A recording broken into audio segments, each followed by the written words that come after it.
The void between the stars is not silent. It sings with the hum of engines, the chatter of a million different frequencies, the quiet electronic heartbeat of civilizations going about their lives. But here, in the Argoth cluster, there was only silence. A deep, profound, and terrifying silence. This was the graveyard of the Cthar. A species of proud reptilian artisans. Their cities were not built, but grown from crystalline flora that refracted starlight into symphonies of color. They were a gentle people, pacifists who believed beauty was the highest form of intelligence. Their end was not a war. It was a consumption. Look. See the husks of their world ships, drifting in the cold. Their crystalline structures are frosted over, scarred not by weapons fire, but by something far more insidious. A biological corrosion, a crust of chitinous residue that pulsed with a faint, sickly phosphorescence. There were no bodies. The swarm left nothing behind. Across the galactic compact, the warning beacons had flashed for decades. A single, repeating glyph, a symbol of utter finality. The Devourer Swarm. A biomechanical horror, a hive mind of countless trillions of individual organisms that moved through space like a locust plague through a field of grain. They were not conquerors. They were consumers. They stripped worlds, ships, stations, anything with usable biomass, minerals, and energy, leaving behind only barren rock and the chilling silence we now witnessed. I am Captain Elias Vance of the United Earthship Resilience. And we were the Compact's last, desperate, and frankly mocked, hope. The Grand Conclave on Cygnus Prime was a tapestry of alien life. Glimmering avians from high-gravity worlds, their feathers iridescent in the artificial light. The hulking, stone-like geodes, their forms shifting with tectonic slowness. The ethereal, gas-filled lumina, communicating through subtle shifts in internal light. And us. Humanity. The newcomers. The reckless ones. The air in the chamber was thick with despair, a scent of ozone and fear pheromones. The swarm has consumed the Cthar, the High Arbiter, a venerable avian named Cthra, clicked solemnly. Their vector places them on a direct course for the core systems. They will reach the agricultural worlds of the Floran hegemony in less than 3 stellar cycles. After that, there is nothing to stop them. A geo-delegate, its voice a low rumble, spoke. Our most powerful plasma lances merely anger them. Our energy shields are metabolized as a food source. They adapt to any weapon we use within hours. We have no defense.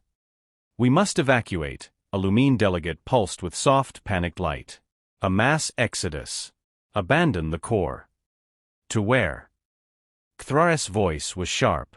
The swarm does not stop. It does not negotiate. It only consumes. There is nowhere to go. Only a postponement of the inevitable. This was the cycle we had witnessed since first contact. The Compact was ancient, wise, and technologically sublime. But they were rigid.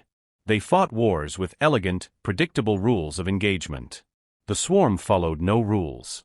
It was an elemental force, a fire that ate water, a flood that burned. It was then that I stood. My human frame felt small and fragile amidst these titans of evolution.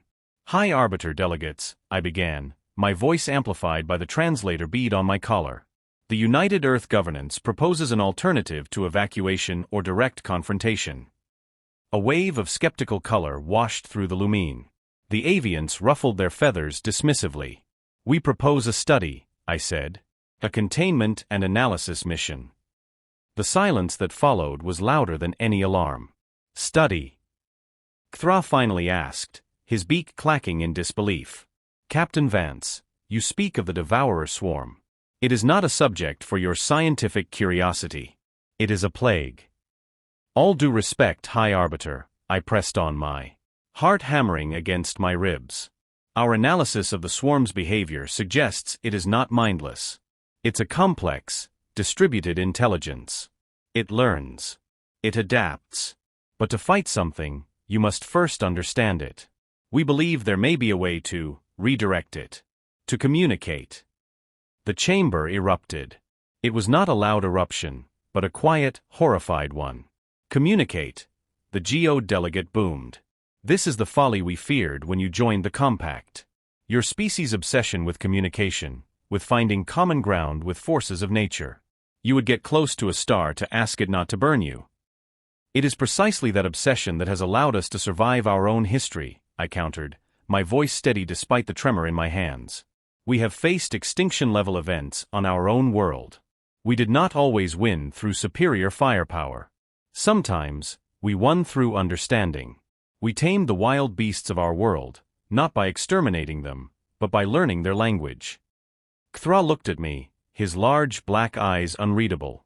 And if your study fails, Captain? You will merely be providing the swarm with a new convenient meal, and revealing the location of more populated worlds. Our ship, the Resilience, is equipped with the best stealth technology Earth can provide. We will not lead them to you. We will find them. And we will learn. The debate raged for hours. But in the end, faced with certain annihilation, the Compact reluctantly, and with profound misgivings, gave us their blessing. It was less a vote of confidence and more a gesture of final resignation.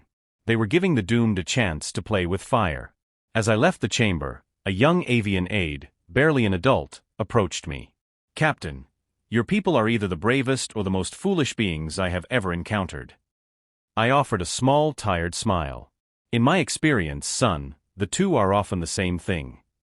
The UES Resilience slipped through the void, a sliver of gray metal and composite ceramics, her engines cold, running on momentum and silence. Inside, the mood was a taut wire. We were a crew of 80, xenobiologists, linguists, cyberneticists, engineers, and a small contingent of Marines, not for fighting the swarm, but for other contingencies. Or perhaps just for our own peace of mind. My XO, Commander Anya Sharma, stood beside me on the bridge, her dark eyes fixed on the main viewer. It showed the magnified image of the Kthar derelict. Readings confirmed the biosignature, Elias. It's a perfect match. The swarm was here. Recently. Life signs? I asked, already knowing the answer. Negative. Not even a microbe. They are thorough. Take us in closer. Deploy the sensor drones.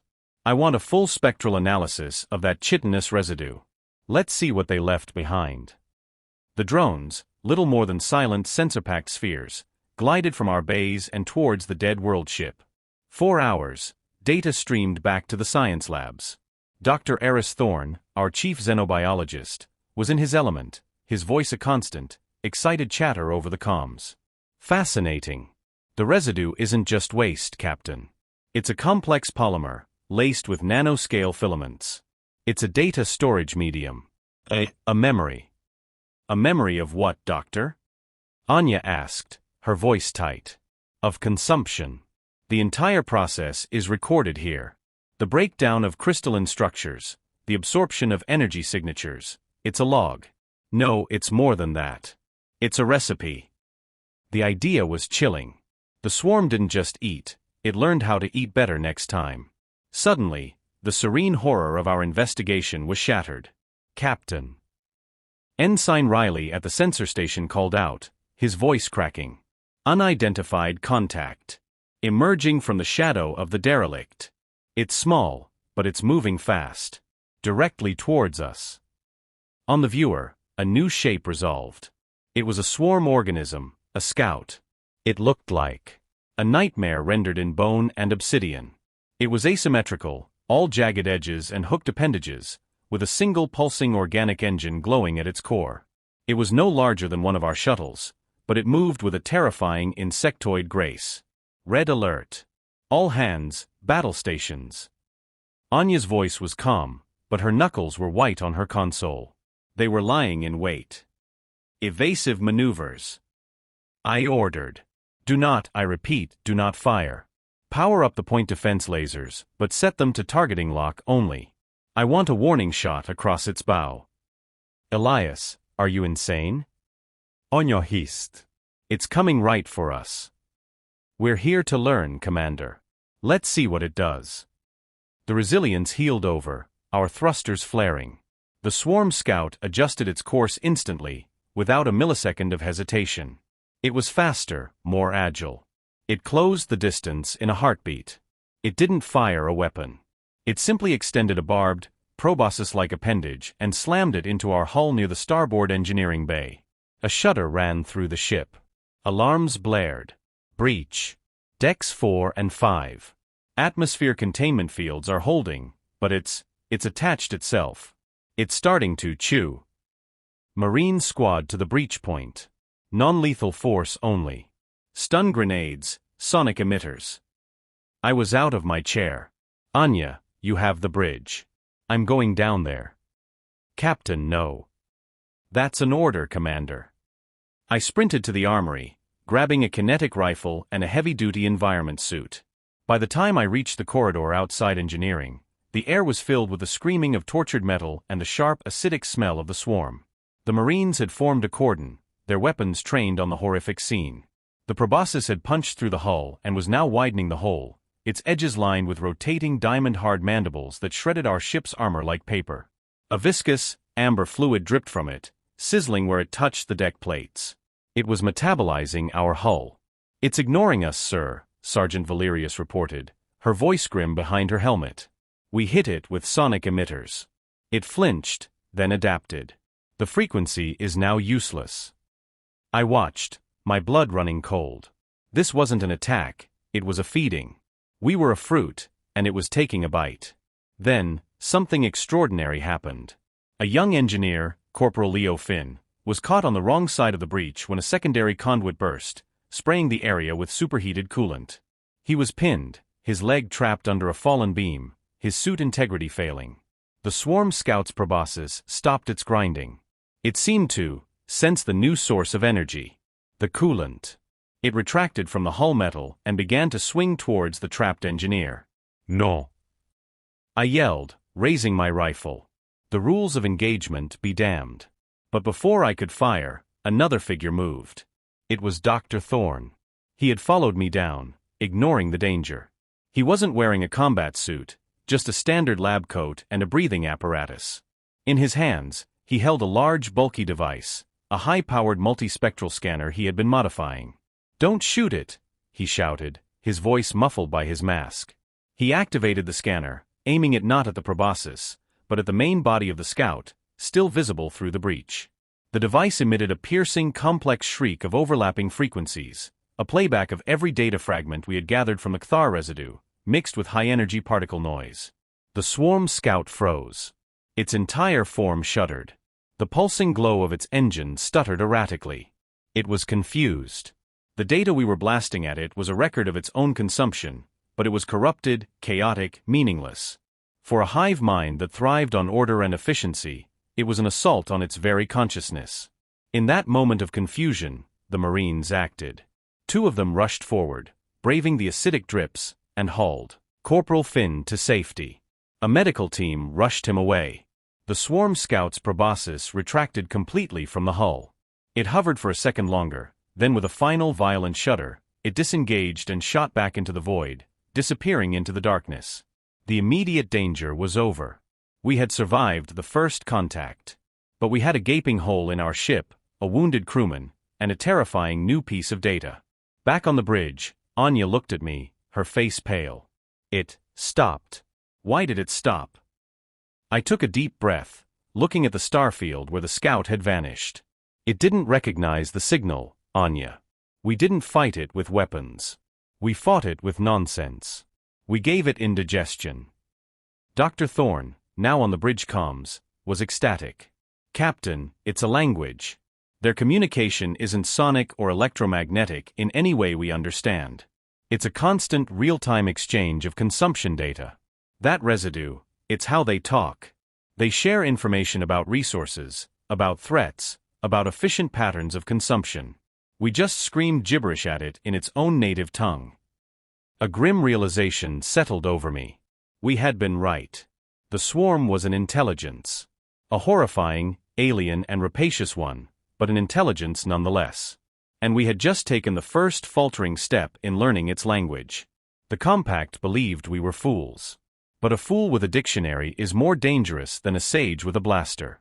The journey into the heart of the swarm's migration path was a descent into a new kind of hell. We passed more dead worlds, each a monument to the swarm's terrible efficiency. But we didn't encounter any more scouts. We had put the theory to the test, broadcasting our chaotic noise in a wide band. It acted as a shield, a repellent. The swarm organisms we detected on long-range sensors would approach, sense the chaotic data stream, and then veer away, confused and unwilling to engage with the unpredictable signal. We called it the thorn dissonance field. It was our cloak. Weeks turned into a tense month. We analyzed trillions of data points, mapping the swarm's communication patterns. Dr. Thorne and his team, surviving on caffeine and sheer human stubbornness, began to decode the base language. It was mathematics, but not of numbers. It was the mathematics of consumption, energy transfer rates, molecular breakdown efficiency, optimal resource extraction pathways. "It's beautiful," Thorne murmured one day, his eyes bloodshot, staring at a hollow display filled with swirling, complex fractal patterns. "In its own way, it's the most perfectly evolved system for survival I have ever seen. There is no waste, no art, no love, no hat. Just perfect, elegant consumption." "It's a monster," Anya stated flatly. "Is a river a monster for carving a canyon?" Thorne countered. "The swarm is a force of nature. We just never encountered a nature this hostile to our own." Our mission changed. The Compact wanted a weapon. We were beginning to understand that a weapon, in the traditional sense, was impossible. You cannot shoot a river. But you can dam it. You can divert it. You can guide it. The breakthrough came from an unlikely source, Corporal Leo Finn. While recovering in medbay, his leg in a regenerator cast, he had been given access to the data streams to keep his mind occupied. He had a knack for pattern recognition that even our AIs struggled to match. "Captain," he said over the comm, his voice still weak but filled with excitement, "I've been looking at the consumption data from the Floren hegemony worlds. The ones the swarm passed by." "Passed by?" I asked. "The swarm doesn't pass by anything." "That's what I thought, sir. But look. There are 3 systems on the edge of their vector that were untouched. The swarm went around them. I couldn't figure out why. They were rich in resources. Then I cross-referenced with the Deep Space Astronomical Surveys. All 3 systems have a common feature, a Type O blue supergiant star in a late stage of its life, prone to massive, unpredictable solar flares." Anya and I exchanged a glance. "Unpredictable energy signatures," she whispered. "Exactly, Commander." Finn said. "The swarm's language is based on predictable efficiency. An unpredictable energy source, one that can't be cleanly consumed, isn't a resource. It's noise. It's static. It's poison to their communication network." The plan that formed was audacious, insane, and utterly profoundly human. We weren't going to destroy the Devourer Swarm. We were going to give it a better offer.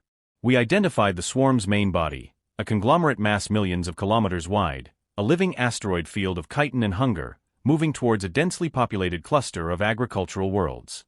The Floren homeworld was among them. We had to get there first. The Resilience pushed her engines to the limit, the thorn dissonance field blazing around us like a psychic shield, parting the smaller swarm organisms like a ship through a sea of locusts. We arrived at the Tantalus system, a red dwarf with a singular remarkable feature, a rogue gas giant, rich in deuterium and other heavy elements, that had been captured by the star's gravity eons ago. It was a prime feeding ground. And it lay directly between the swarm and the Floren worlds. "This is it," I said, standing on the bridge. The main viewer showed the mottled, swirling face of the gas giant. "The bait. And the hook?" Anya asked. "Is us." I turned to the crew. "Dr. Thorne, are you ready?" "The packet is prepared, Captain," he said, his voice trembling with a mixture of fear and scientific fervor. "We've taken the pure consumption data for the Tantalus gas giant and embedded a new command stream within it. It's not noise. It's a suggestion. A very persuasive one." "Sergeant Valerius," I said. "The relay buoys." "Deployed and hidden. Within the gas giant's upper atmosphere, sir. They'll amplify the signal once we initiate." I took a deep breath. This was the moment. We were about to try and reason with a hurricane. Initiate the sequence. Thorne pressed a button. For a long moment, nothing happened. The void was silent. Then, on the edge of our long-range sensors, we saw it. The Devourer Swarm, a wave of darkness blotting out the stars, began to change course. It was a subtle shift at first, then a definitive turn. It was abandoning its course for the Floran worlds. It was heading for Tantalus. A cheer started to rise on the bridge, but I held up a hand. It's not over. They're coming for the bait. Now we have to make sure they stay. The swarm fell upon the gas giant like wolves on a carcass. Trillions of organisms began to siphon the atmosphere, processing the rich gases. It was a terrifying, awe-inspiring sight. A world being eaten alive. And then, the rogue gas giant lived up to its name. A deep core gravitational anomaly, something our initial scans had missed, triggered a cataclysmic event. The planet's core began to collapse, sending violent, unpredictable shockwaves of radiation and gravitational shear through the atmosphere. The swarm's perfect, efficient feeding cycle was shattered. The relay buoys we had hidden, programmed to activate with the energy surge, began broadcasting the thorn dissonance at an unimaginable volume, amplified by the planet's death throes. The swarm convulsed. It was trapped. The resource it had come to consume had become a chaotic storm of unusable energy. Their hive mind, their perfect network, was being flooded with static. They couldn't consume it. They couldn't process it. They couldn't communicate. They began to cannibalize each other in a frantic, desperate attempt to find a stable data point. "My God," Anya whispered, watching the slaughter on the viewer. We've broken them." "No," I said, my voice heavy. "Look." Amidst the chaos, a new pattern was emerging. The smaller, more agile organisms were fleeing the dying planet, but they weren't scattering randomly. They were regrouping around a new, powerful signal. Our signal. The packet we had sent wasn't just a suggestion to come to Tantalus. Embedded deep within it was a new set of instructions. A new pattern for consumption. A map. A map that led away from populated worlds, towards a region of dead stars and mineral-rich asteroid fields. A barren, empty place where the swarm could feed without harming anyone. A preserve. A pasture. We had not broken the swarm. We had given it a shepherd. We returned to Cygnus Prime. The Grand Conclave was silent as I delivered my report. I showed them the sensor logs. The swarm's change of course. Its feeding on the Tantalus gas giant. Its subsequent orderly migration towards the designated empty sector we now called the Preserve. They did not cheer. They did not celebrate. They simply stared, their alien faces a mask of stunned incomprehension. High Arbiter Kthra was the first to speak. His voice, once filled with condescending skepticism, was now quiet, humbled. You did not destroy it." "No, High Arbiter," I said. "We could not. It is too vast, too ancient. To try would have been the end of us all." "You guided it," the Geo-delegate rumbled, the sound like shifting continents. "You took the most terrifying force in the known galaxy, and you put a leash on it." "Not a leash," I corrected gently. "A fence. And a map. We understood its nature. It is not evil. It is hunger. It is growth. We simply showed it a place where its hunger could be sated without costing the lives of trillions. We gave it a choice that benefited both it and us." The Lumine delegate pulsed with a soft, odd light. "You tamed the Devourer Swarm." "We communicated," I said, echoing my own words from so long ago. "We found a common language. The language of survival." In the weeks that followed, the Galactic Compact was transformed. Humanity was no longer seen as the reckless, foolish child. We were the tamer of nightmares. The shepherds of the void. The ones who stared into the abyss, and instead of finding a monster, found a neighbor with a different diet, and built a fence. A permanent human delegation was established to monitor the Preserve, to maintain the complex data streams that gently guided the swarm, ensuring it remained contained, and now, a protected part of the galactic ecosystem. We became the guardians of the very thing we had been sent to destroy. I stood once more on the bridge of the Resilience, watching the starfield. Anya stood beside me. "They're calling us heroes back on Earth," she said softly. "They're wrong," I replied. "We were just gardeners. We found a weed that was choking the garden, and instead of pulling it out, we found a place where it could grow without causing harm. Maybe even beautify the place, in its own strange way." I thought of the Devourer Swarm, now content in its rich, empty pasture. I thought of the Floran children who would never know the fear that had haunted their parents. I thought of the Kthar, whose memory we had, in some small way, honored. The compact had feared humanity's impulsiveness, our empathy, our stubborn refusal to accept the inevitable. They saw it as a weakness. They believed that to survive a monster, you had to become a bigger monster. We proved them wrong.